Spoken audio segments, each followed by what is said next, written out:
places, people, and action, sound sync.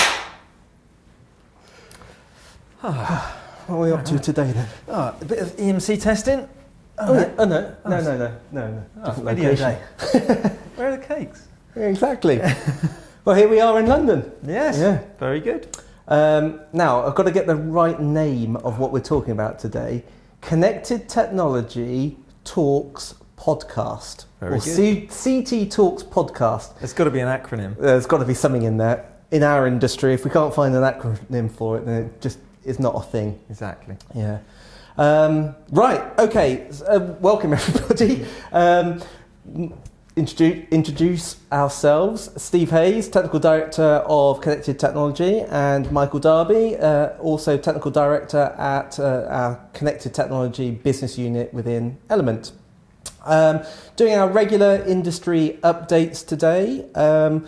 We always do these on the back of our industry events, two main events being the TCB Council, so all things North America.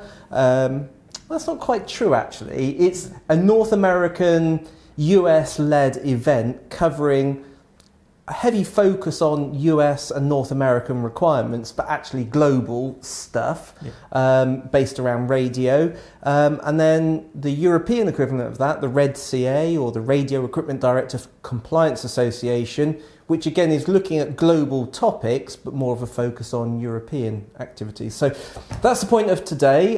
Just a quick update. We do have other podcasts that we're going to do more of a deeper delve into some of the topics that we'll talk about as we go through today in the extensive notes that we've got, as you'll realise as we go through here. Don't we make it up as we go along? No. This is third day of extensive notes. Yeah, rehearsals. I say rehearsals, but actually I think the first one's down to you. So TCB Council, new venue. Yes. So, thank you very much, Steve. Yeah, TCB Council Workshop, typically held in Baltimore, in Maryland, in the USA, twice a year. This time, though, in April 2025, we went to San Mateo in California. Silicon Valley area. So it was good because there was a lot of new attendees who were able to join who perhaps had never been to a workshop before or maybe had only attended online. It did mean that the FCC presence was online, which obviously had an effect. And next time, October 2025, we'll be back in Baltimore. So what topics were covered at the TCB Council workshop? Well, as ever, a range of topics. One of the big topics that came up a lot was the concept of data reuse or data referencing. And you may not know what that means. Well, it's simply the fact that, as you hopefully know and you hopefully understand, that for the USA and Canada authorization or approvals, you must test a product and then it's authorized. And every different variation of a product must be tested. So if you make a minor modification to a product, hardware modification, you do some retesting. And if that's an SDOC, you keep your results on record. If your product was certified, then it would lead to a permissive change. Well, a few years ago, the FCC became aware of situations where you had a smartphone and it might have had multiple transmitters, 2G, 3G, 4G, 5G, lots of different bands of Wi-Fi, Bluetooth Low Energy, and maybe an NFC RFID for payments. Well, if you had a separate model and you removed the NFC, that's a change to the transmitter, and therefore that phone requires a whole new certification. If it has a whole new certification, it should have a whole new test. And that's a lot of radio conducted antenna port testing just because you've changed something that would affect the radiated emissions and maybe the SAR. And so a concept was introduced a few years ago called data reuse or data referencing, where if you had something like a smartphone and you depopulated it by taking a band out of it or a transmitter out of it, you have to recertify it under a new certification ID, but they would allow you to reuse some of the transmitter test cases. All pretty clear. So over the years, that's kind of relaxed a little bit, but they've added in the FCC KDB inquiry known as a PAG, pre-approval guidance, such that it's been a case of, well, it's not just depopulate a transmitter, you can make some other changes as well. but every project needs to go through the FCC. One interesting thing that came up at the TCB Council workshop was just how much time the FCC are spending on KDB replies and on these PAG responses. And obviously we can see with the present US administration, there's a lot of focus on the FCC and what are they doing, as there is with all federal agencies. And so as a result of all of these things combined, and people perhaps getting a little bit too creative with the number of changes you could make to a product, the FCC have kind of gone backward a step with that data reuse KDB and saying, okay, this is no longer a PAG item, it's no longer a KDB inquiry, but it is just very simple depopulation of transmitter. So you test the fully loaded version, you take out a transmitter, and you can recertify. Other changes are not permitted. People were starting to get a bit creative. Well, I'm going to change the connector type, I'm going to change the SIM, I'm going to change the screen, but I'll still do the data referencing. And that all had to go through the FCC. So they've stepped back from that. So there was a lot of confusion over that, but I think some people were forgetting that there is also a permissive change process as well. So perhaps you would do the data referencing for a new certification and then a permissive change for the new connectors and conductors and screen and everything. So that was a big topic. And there was also a lot of confusion if people install a radio module into something and need to get the end product certified. Is that data reuse or is that data referencing? Well, not strictly in the FCC term it isn't, but it is somehow allowed through the KDB for radio module installations. So that was a big topic and it took a lot of time involving a lot of questions from people. And so just to really close up on that topic, one important point that the FCC made was their procedures are very clear. This is how you follow the KDB. It doesn't require communication to the FCC. And the FCC are really not in business of checking people's test plans in the hope that they can reduce their testing. The FCC have got procedures and processes in place. They already involve some sort of test reduction. If you've got Bluetooth with 79 channels, you only test 3 of them. If you've got Wi-Fi with multiple modes, there's already KDBs that tell you what you must test and what you don't need to test. So the FCC are saying, don't come to us with an even greater reduction just because you want to do less testing. That's not our job to process your test plans for you. Test to the rules that are published or don't. Okay, so that was an interesting topic. Another topic that came up a lot, wireless power transfer. There was FCC presentations on that and some industry presentations on that. I think that's a topic close to your heart, Steve, wireless power transfer. Yeah, I mean, WPT in itself, we've talked about it on our previous podcast, to be honest. It is a hot topic and continues to be so. I think there's probably a couple of different categories of WPT. There's the relatively low power phone charger ones, and there's a lot of work at the moment to double the power, and therefore sort of new use cases come as a result of that. Typically low frequency still. Then we've got low frequency, high power, so charging of things like electric vehicles and things like that. And then there's another technique, if you like, which is the UHF or high frequency WPT, and we're seeing increasing number of use cases for that, and I guess updating of things like FCC rules and different regulators taking a slightly different approach around the globe. Some categorising WPT as radio technology, some as ISM, some as a radio station, and so I think it's one of those things. Continue to follow. I mean, maybe I'll touch on it a little bit later on this podcast, but we are doing various different webinars on WPT as separate topics as well. Yeah, so. cool. Yeah. So, and then I guess to finish with the TCB workshop, one interesting topic came up was not so technical really, almost a bit more political and legislative, was some proposed changes to the FCC rules. So the FCC have been asked to have a look at their rules and review, is there anything about the FCC rules that are unnecessarily onerous or burdensome for manufacturers, and could the rules be modified to make life a bit easier for manufacturers? if you're a manufacturer watching this, you may find that funny. There was a comment period which is now closed, and the FCC are considering that. Another topic that the FCC have been considering is, and they've passed some rules on it, is the idea of not allowing a test lab to do their testing for their certification if the lab is partly owned or wholly owned by the government of what the USA refers to as a foreign adversary.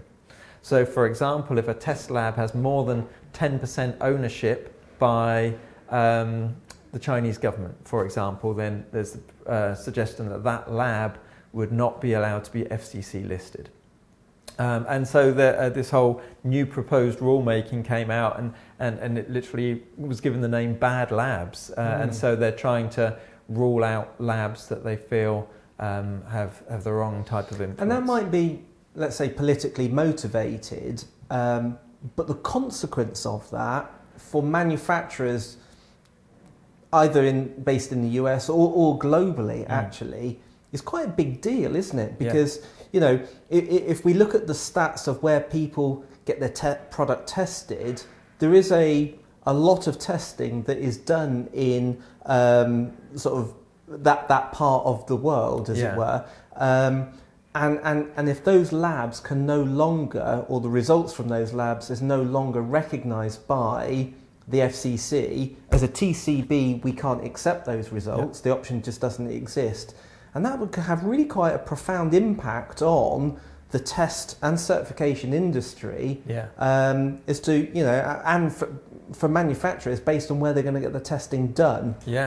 Do the lead times increase? Does the cost of that certification go up? You know, I mean, that's really, it is a proper hot topic. It's really a hot topic, you know. If you were to look, I don't know how many Chinese labs. China is obviously the region that's of most excitement, because if you plot a graph of where products are tested, China is the region still where everybody's doing their testing, or the majority of products are tested. And I don't know what percentage of those Chinese labs are partly government owned. And so when that information comes out, so as a part of an application to a TCB, it will need to include the ownership statistics of the lab. And so if that lab has, you know, government ownership, the TCB can't accept it. And so if you've got a lot fewer labs being able to do it, it's either going to drive up the price at the other labs because scarcity drives demand, or some people will just say, well, why am I going to China if my lab is no longer listed, or the cost of the other labs has gone up? So it could have a big global effect on the sort of whole testing industry. So interesting times. Yeah, definitely one to keep following. Yeah, definitely. And then one of the other topics, obviously, that was the FCC. And so I said Canada, they talked a lot. Probably the biggest topic for them was a reminder to industry that there's no grandfathering in Canadian approvals. So the USA, you test your product and you certify it to the FCC rules. And once it's certified to the rules, that's it. It's pretty much certified. If the test method standards change or the KDB guidance documents change, it doesn't affect the certification.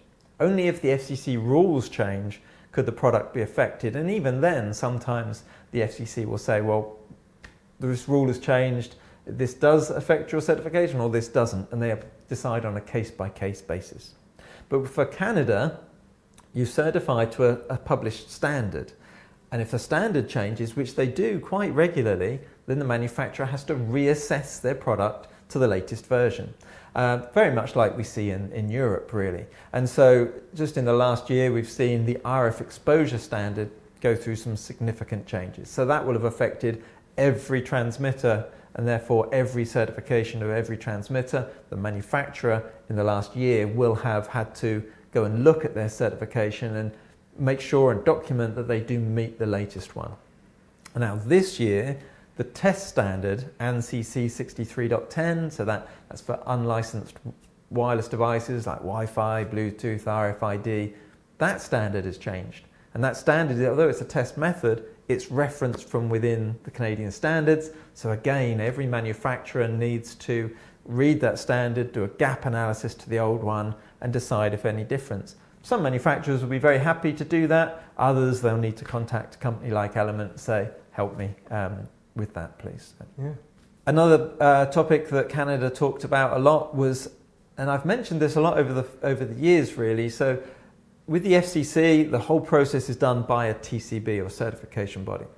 In Canada, the certification body does the process, but they submit it to Canada, and then ISID Canada does like an audit review of every project. So every certification does go across the desk of Canada.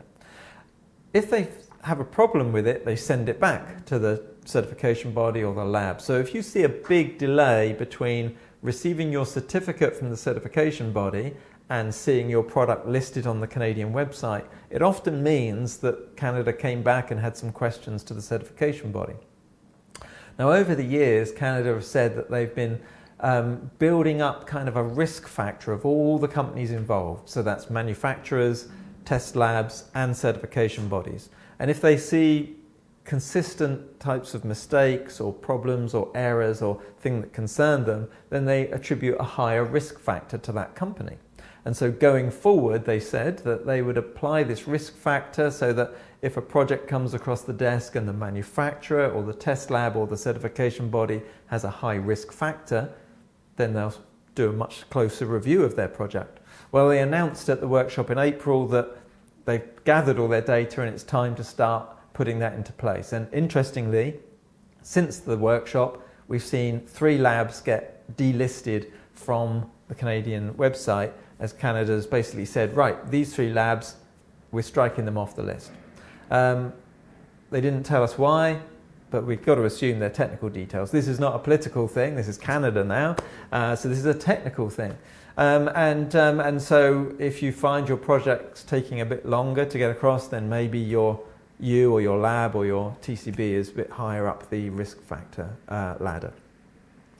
Another thing Canada also made a point about is they're not in the job of auditing or reviewing or approving test plans for manufacturers who just didn't budget for how much testing was involved. The standards are clear, the procedures are clear, the rules are clear. You're supposed to test to them. And so writing to Canada and saying, how about if I do this and then I do that, will you accept that? That's not really what they're there for. They're there to just certify your product after you've tested it correctly. And then a small final point from Canada was just a reminder that all the paperwork needs to align. I used to be a full-time TCB, and I'm sure people got frustrated where they'd submit all the documents to me and I would say, well, the model number on your application form doesn't match the model number on your label, which also doesn't match the model number on your user manual. And making people correct it. People would say, well, it passed the test, Michael, come on, what's the big deal? Well, this was a topic brought up by Canada. They said, certification is a legal process. All of the documentation needs to match, because if it doesn't, we'll send it back. And that's always been the case. And then final thing, the final day was like an industry day, and a significant part of the morning was down to cybersecurity. There was a cybersecurity experts panel where there were people from around the world representing different regions. I think there was 5 of us on the stage speaking about cybersecurity. And so my role was to speak for the UK and the EU. So PSTI, Radio Equipment Directive, and the Cyber Resilience Act. Interestingly, when it came to the Q&A, you'd think that all the questions would be real deep, complex cybersecurity questions, but really they were basic. How do you do CE marking? When does placing on the market apply? If I'm selling a product now and I carry on selling that product after the 1st of August 2025, what happens then? This is something that's been known for over 30 years, but it's obviously important to people. It's funny, isn't it, that, you and I have been in the industry a long time. Yeah. And we, of course, I guess, assume that everybody's on the journey with us. Exactly. Why doesn't everybody know as much as we do? But you keep forgetting that sometimes people are relatively new into roles, there's a new topic for them, and some of these things are obvious to people like you and I, but actually, if you've never confronted with these sorts of issues before. They do appear to be really quite basic questions. Yeah. But, and actually, having that Q&A session, having like the Blue Guide, for example, for Europe and things like that, the how to do it type stuff, and maybe people that are listening to this, maybe if there is feedback on, well, what does this actually mean? What does placing on the market mean? Then, make sure you comment on the platform, because we take that feedback and we can then adjust what we do in future to these things. Yeah. And actually, I know you're doing a follow-up podcast on things like restrictions or harmonised standards and stuff like that with Alex as well. That will come out in due course. Yeah, very good. Is that a good segue then to flip over to Europe, using Yeah. cyber as the sort of the vehicle for doing that? So we had TCB Council, that was April, I think, wasn't it, over Easter, roughly? Yeah. And then Red CA was the month of May. Yes. And so again, lots of similar people, format probably different, but lots of similar people and topics. So cyber being probably still number one on the topic agenda. So, do you want to talk about that? Yeah. Cyber, AI, CRA? Exactly. Okay, so the Radio Equipment Directive Compliance Association was held in Prague in Czech Republic in May. And so, obviously, the first topic they talked about, the Radio Equipment Directive cyber security requirements. They will go live on the 1st of August 2025. We've had the standards for quite a while now. The standards were published in August 2024. They became listed on the official Journal of Harmonised Standards in January 2025. So we have harmonised standards. There are restrictions, and look out for the podcast with myself and my colleague Alex, where we talk about what those restrictions mean. But you have harmonised standards, or we have harmonised standards, and it's full speed ahead for Radio Equipment Directive, which will exist as a requirement for about 2.25 years, because then the Cyber Resilience Act will come in December 2027. And so you have the Radio Equipment Directive, which applies to radio equipment, and the Radio Equipment Directive cyber requirements apply to a radio equipment itself, like the hardware or the product, at the point at which it's placed on the market. And that's individual units placed on the market. And so then the Cyber Resilience Act, which will cover hardware and software at the time of placing on the market and through the product's life cycle, which is a CE marking requirement, will come in December 2027. And so to avoid any overlap, we expect that the Radio Equipment Directive's cyber requirements will be either repealed or significantly reduced at that date, so that any product which isn't covered by the CRA will remain covered by the Red Cyber, but most products which are covered by the CRA will just stop being covered by Red Cyber at that point. And the difference between Red for radio equipment and CRA has a wider scope in terms of products that it covers. Any digital device, really. Right, exactly. So, if you've got an electronic device, maybe with an Ethernet port but no radio in it, it's just not in scope of the Radio Equipment Directive. Interestingly, if you've got a product which has a wired Ethernet port connection but also has, RFID in it, it's in scope of the Radio Equipment Directive because of the RFID, and it connects to the internet, so it is in scope of the Red cyber requirements, even though the internet connection isn't wireless. That's an interesting topic. So for this Red cyber requirements, we have 3 standards, these EN 18031 standards. For the Cyber Resilience Act, we're expecting 41 standards, I think, and it's going to be a really tight timeline, even tighter than the Red standards, I'm sure. Actually, when you're talking about cyber there, one of the presentations that is always given is by the police of the various different directives. So ADCO, who policed the Radio Equipment Directive in this particular case, they presented a really interesting topic actually on how they're going to take enforcement action against the cyber requirements of Red. And they've been doing a little bit of work. And so they've gone out and bought, in this particular case, a CCTV camera, and just to have a look at it from a how would we police this from a cyber perspective. Really interesting and slightly worrying all at the same time, in that it didn't matter what the user did in terms of creating a username and password. Hardwired into the code was a default username of admin and a password of password. And then slightly more worrying perhaps is that there's always an open port into this CCTV camera with a number of different websites that basically could always have access to the data feed from the CCTV.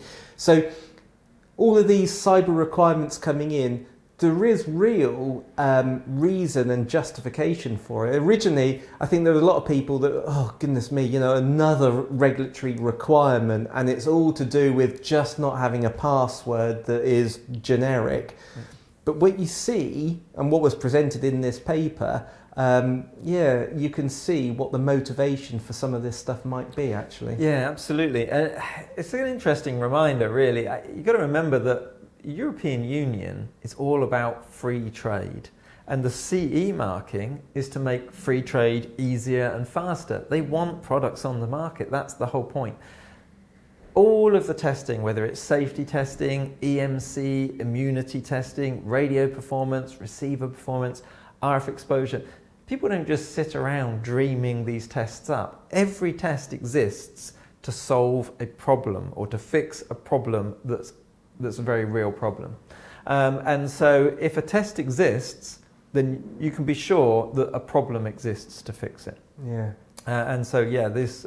This item of this camera is very interesting and quite frightening to think. And baby monitors with cameras were one of the real trigger points for this cybersecurity requirements in the red. So you can imagine a baby monitor with cameras that's also sending the feed and images of your children sleeping to websites around the world. It's genuine concerns for a lot of people. You mentioned, so we talked about cyber requirements under the RED, the CRA, the Cyber Resilience Act, and then we've got a new piece of legislation coming along, the AI or Artificial Intelligence Act. Yes. And there's a relationship between all of those, isn't there? There is, I was hoping you were going to explain it. Maybe we could just edit AI in to explain it. Yeah, that's right. Yeah. Insert AI at this point. Yeah. So I think probably one key takeaway for me is that we have radio equipment, which applies to radio equipment, and you have medical device regulation, which applies to medical devices. And we know that you will often have a radio equipment, which is also a medical device. And so you might apply those two directives. But with AI, it's not so much a product, it's more a feature within a product. So you'd have the AI Act relating to the radio equipment directive, or the AI Act relating to the medical device regulation. So in the case of radio equipment, you'd have the AI Act and the radio equipment directive working together.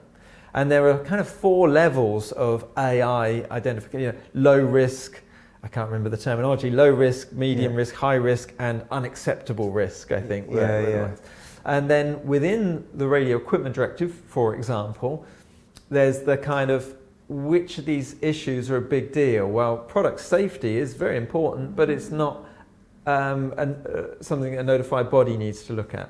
EMC is important, but not something notified body needs to look at. Radio performance, notified bodies are involved in, but it's not really an AI issue. And then cybersecurity is the one where you go, well, it is an AI safety issue and a notified body is involved. So therefore, you have an AI Act radio equipment directive overlap at the cybersecurity aspect. So, I mean, we won't get into the detail of it now, but it is one of those topics that you do need to keep following, because as manufacturers, we put more decision making, more autonomy in the product itself. In the medical world, we call it functional safety or essential performance. And really, when you've got software making safety critical decisions, and have the ability of that being affected by artificial intelligence, cyber malware being imposed on the product itself. You know, I don't want to sound alarmist, but these are risk areas, and that's why the AI Act is there, to address some of these risk issues and mitigate them accordingly. Yeah, exactly. And so, for example, the next topic I was going to talk about is reconfigurable radio systems. So that's something where you would sell a radio knowing that the user or the installer or somebody else could reconfigure it using software. So you might sell a radio that's, let's say, Wi-Fi, and you're going to allow people to select the channel or the frequency band or the power setting. Now, up until now, the Radio Equipment Directive relies on common sense. You sell a product, you're CE marking it to say it will comply however it's going to be used. So if you know that somebody could modify the software, you are responsible for checking that it will always be compliant and that you are in control of that. So that's pretty sensible. There is Article 3.3i and Article 4 of the RED, both cover software reconfiguring of the radio. And they're both articles of the RED that are kind of switched off, if you like, or not enabled yet. And over the years, recently, people have been saying we should enable these sections because they're quite important. And then there came a time when, it will be covered by the CRA, so it's not so important. But now that people are going, well, CRA will cover cybersecurity, but there's actually some real interference being found on the market. And this was discussed at the Radio Equipment Expert Group, that reconfigurable radio through software causing real interference, EMC and radio performance, because if you're changing the bands and the power levels, you can affect RF exposure, you can affect interference with other radio systems. So they are now looking to enable those sections. So it seems quite old-fashioned. We're talking about AI making safety critical decisions, and yet we're still struggling with somebody manually going in and changing the frequency band. And what appears on the face of it is to be really quite a simple issue is highly complex, because software-defined radio, I mean, you design a generic piece of radio equipment, then you send it out, and depending upon where the location of that is, will configure itself to be on the right frequency, power levels, and all the rest of it.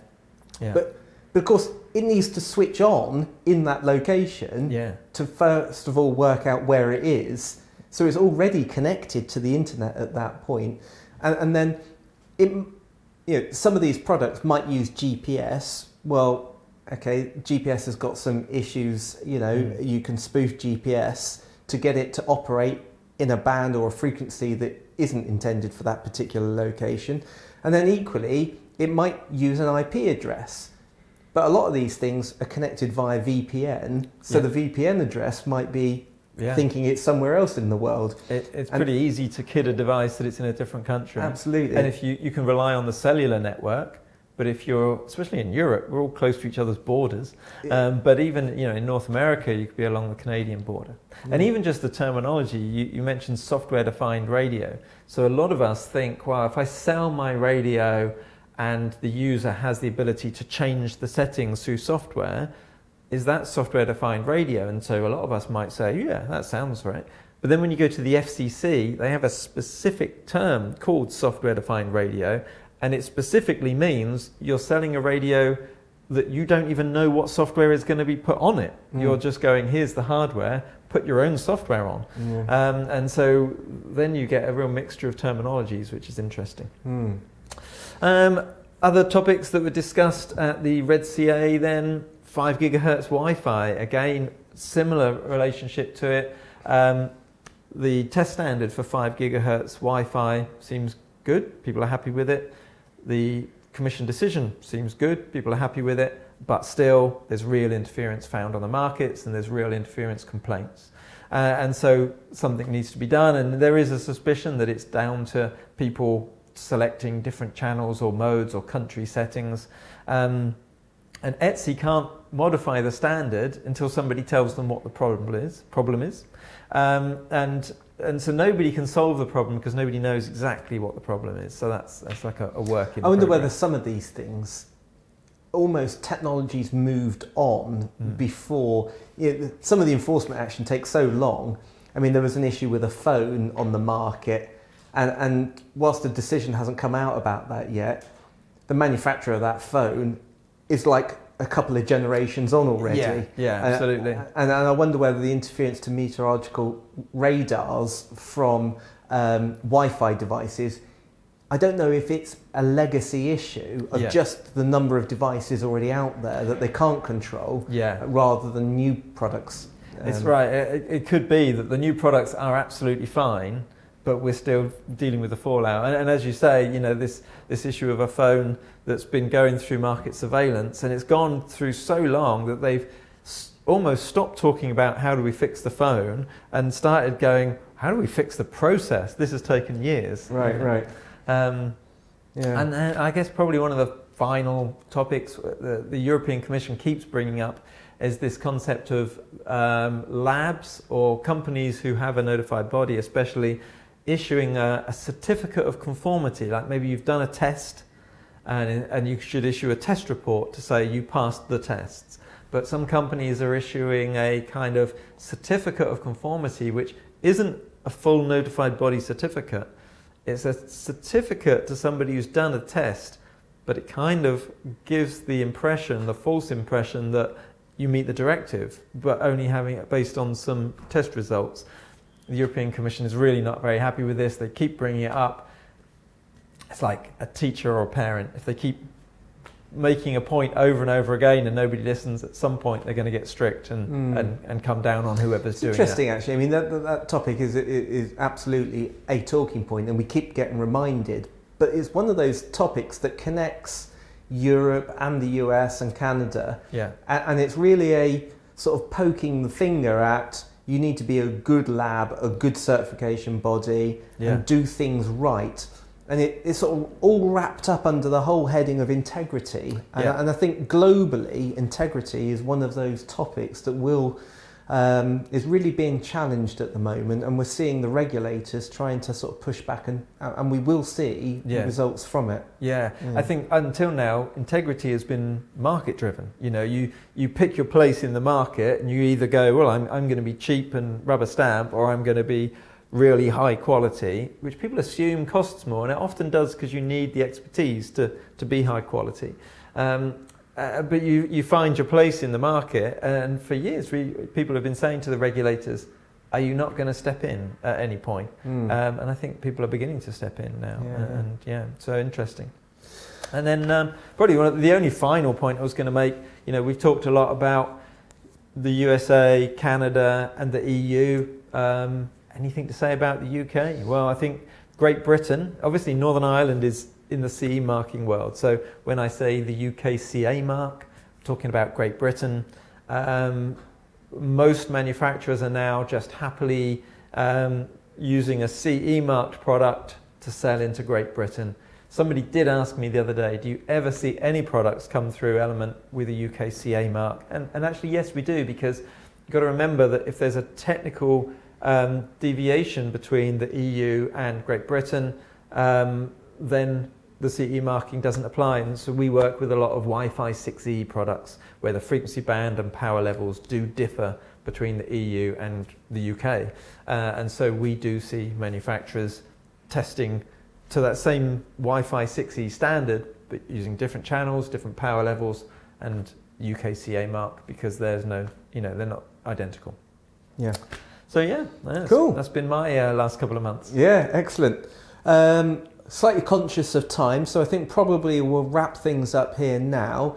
What I would point out though is there are or have been some updates to official journal listings, new standards, restrictions to standards. We're doing some updates. You introduced at the beginning another podcast that you're doing with Alex on restrictions to harmonised standards. We'll probably do a little one, just a very brief one on some new standards that have been published, just to get you up to speed with that as well. And we'll be doing a few additional podcasts as we go forward. Yeah, we had the cybersecurity standards got listed on the official journal back in January, but even as recently as May, a whole load of radio and EMC standards listed as harmonised. Absolutely. So Yeah, we'll pick that up. So Yeah. great point.